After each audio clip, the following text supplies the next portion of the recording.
Facebook page so I can see.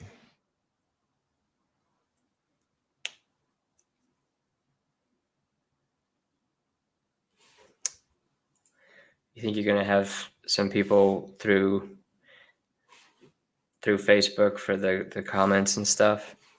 We should have somebody. If one person comes on, that's more than enough.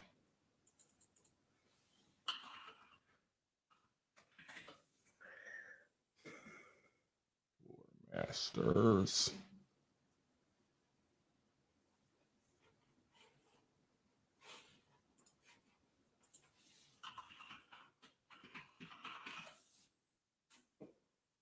Oh wow, I didn't know that it does captions.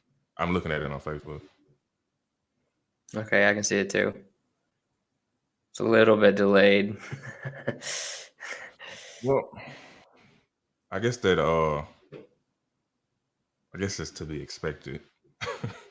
I don't know which screen. I mean, I got a monitor in front of me, so I just need some people. Private chat. I am testing. Oh, that's you. Look, the Ollie threw me off. I'm like, who else Ollie? I don't know which screen people. Private chat. Is that your monitor? Yeah. I think my sound's off. So there's two. Is that just the two of us? Probably. Probably so. If I back out of that, hopefully that'll. I was just checking it out too. I don't need to be doing that though. Anthony Oliver.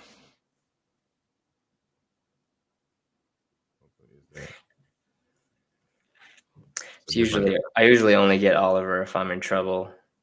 So this is a different Oliver, I'm assuming. Because I'm showing Anthony Oliver, and was that you?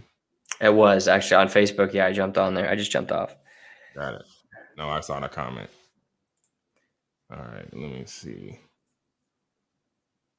Justin says it looks fine. Justin, how are we sounding on your end?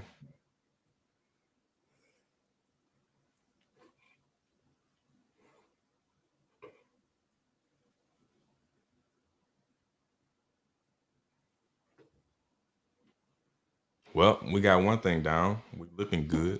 As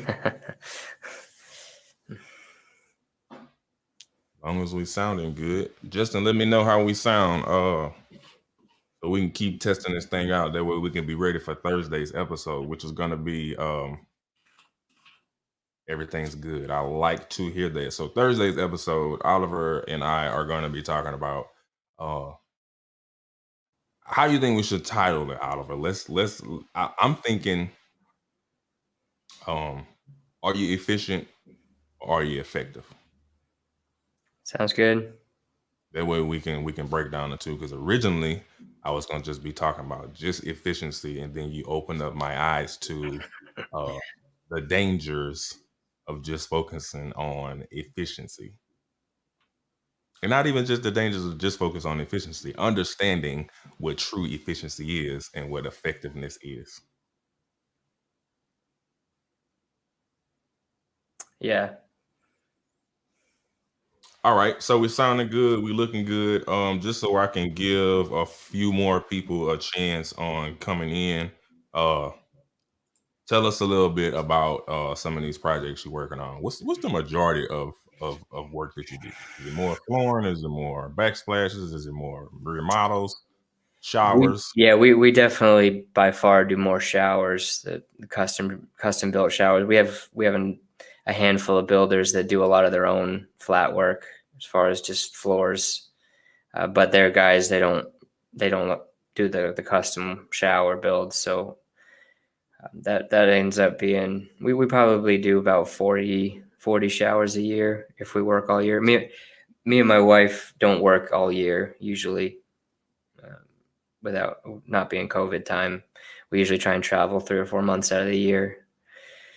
So when we're working, we're usually averaging a little bit less than a shower a week. So we don't really get too much much work that's not shower, either new construction or remodels. Is it standard size showers? Are you doing like crazy Now custom the showers? we're doing a lot of custom built stuff. Pretty the last shower that we did just this last week, I think I put 23 sheets of go board in there. Wow, that's Yeah, there's um a lot of stuff. the Ladder Creek rep that I work with. He says those are car washes. They're not Yeah. showers. Well, they didn't put any body jets. I agree with him on some of the ones we do have so many body jets. I wouldn't even know where to stand. Right, right. But this one was just big.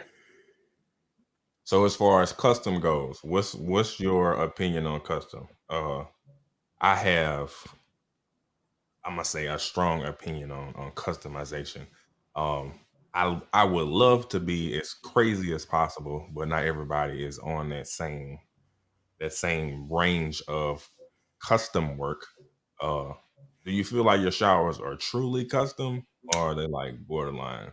No, I feel like we mix that up a little bit. We kind of get a little bit of both on with that because we do some more standard stuff, and then we kind of rotate in these crazier showers. Um, we live in an area. We have 3 lakes, big booming lakes near us. We have Lake James, Lake Hickory, and Lake Norman, and they're all building these crazy houses, 6, 7 bathrooms, full showers, big over the top builds. And then we have another side of Hickory where we live that they're doing a lot of spec work, a lot of middle class spec houses that are getting built. A lot of them are getting built by the builders. They'll buy up a neighborhood worth of lots and put some spec houses up and sell them. So we end up getting kind of a mixture of those two. Got it, got it. We got a range of different homes. Baton Rouge is kind of like divided into halves. Like there's uh the lower half, then there's like the higher end. Um, and I'm kind of just like all over the place. So as far as custom, I haven't really seen, at least for me, I haven't really seen like out the box custom. Um, Okay. I'm always looking for new things. I like stuff that's different. I don't like doing stuff that everybody else does.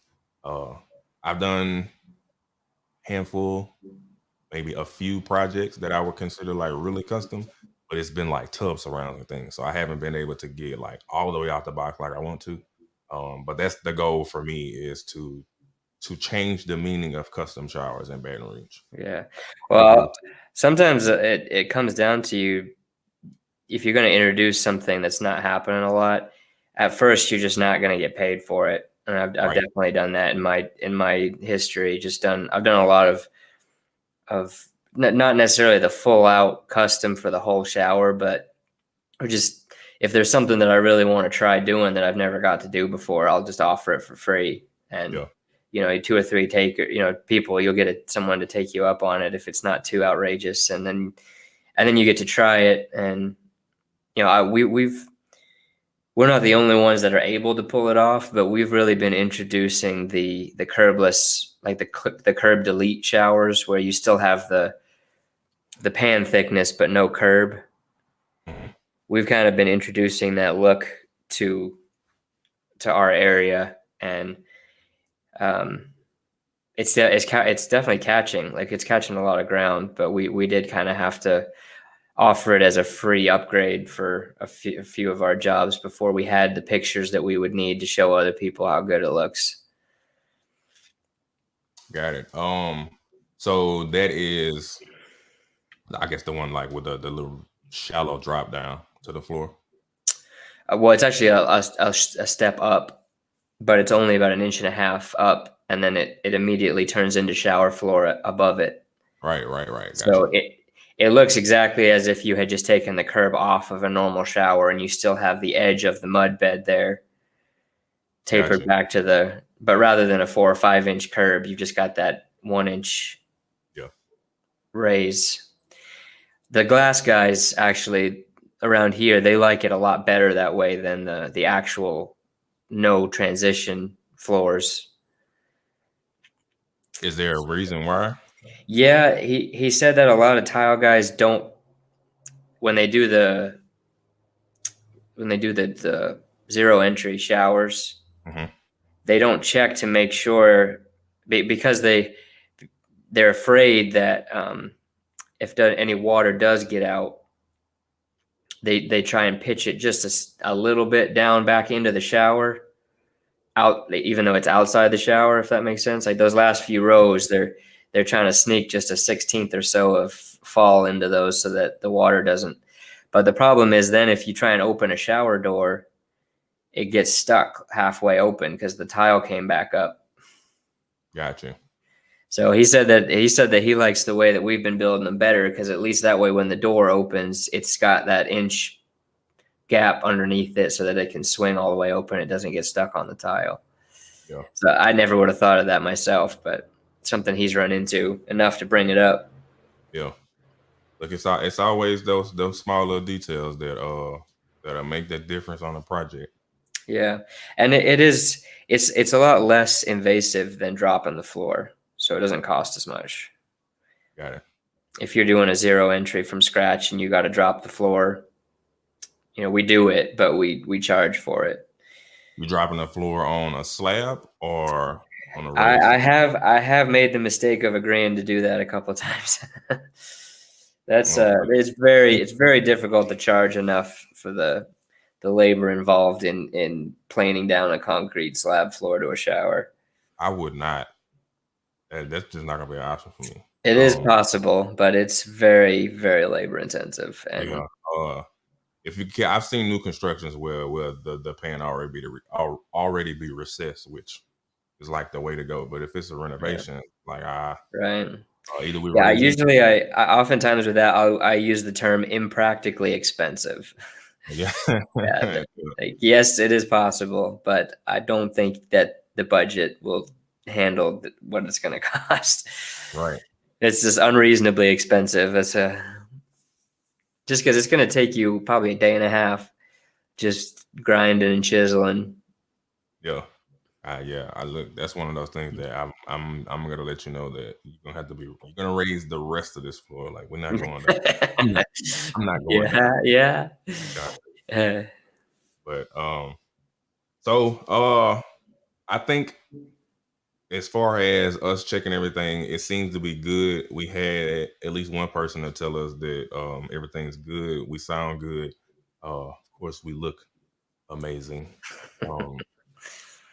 You got the setup to where anybody coming behind you is gonna have a challenge to try to meet this. We look like a team. Like I don't even think we look like host and guest. Like we look like a team. I'm not seeing other people pop in. I know it's kind of late. It's quarter to 9 here. It's almost 10 here. Yeah. So they'll be able to watch this video. And I'll have the audio. We'll be good for Thursday. Whoever is tuning in right now, make sure y'all go subscribe to the Floormaster Podcast. We're on all platforms. Be ready for Thursday's episode. Oh, that's another thing. Let's see if we can agree on the time. Thursday's easy for me. Evening is gonna be the best for me. I'm gonna have to try to find something to do with my family, or I'm gonna have to make sure that they are quiet. I can put my dogs up. They've been really chill right now because it's bedtime for them, so they're not making too much noise. So you let me know what time is a good time for you. I think I'm an hour ahead of you, right? Yeah. So, I mean, anytime after 5 or 6 for me is usually good. Today was kind of a one-off. I got home so late, so usually 5 or 6. So that would be 4 or 5 for you. Anytime after that, will work for me. So 7 your time? 7 my time sounds perfect. 6 o'clock my time. So Tell me the time zone again, because I'm horrible at remembering these things. I'm Eastern Standard, so I'm an hour ahead of you. All right. So everybody that's tuned in, Thursday's episode is going to be streaming live on all of these platforms. YouTube, we're gonna be on Facebook and on both pages on Facebook at 6 p.m. Central Standard Time, 7 p.m. Eastern. Y'all tune into the podcast for Thursday's episode, which is going to be, are you efficient or are you effective? You need to learn the two. And you need to learn it from Oliver Ledbetter. Amazing guy, the little tall guy. I'm curious to ask the question, but I'm gonna save it for the show. We'll find out why he's called the little tall guy on Yes, Thursday, y'all. I'll be happy to tell you. Look, I'm looking forward to it. Brandon, I'm loving it. The work is amazing. So Oliver is gonna share with us some of the products that he used, and we're gonna dive into this conversation. Y'all can get a lot of knowledge, a lot of tips that y'all can use for your projects, and we'll go from there. I appreciate everybody that's tuned in, Justin, to our test run, and we will be able to rock and roll on Thursday at 6 or 7 if you're Eastern Standard. Awesome. Well, I will see you then, buddy. Oliver, I appreciate it, and I will see all of y'all on Thursday.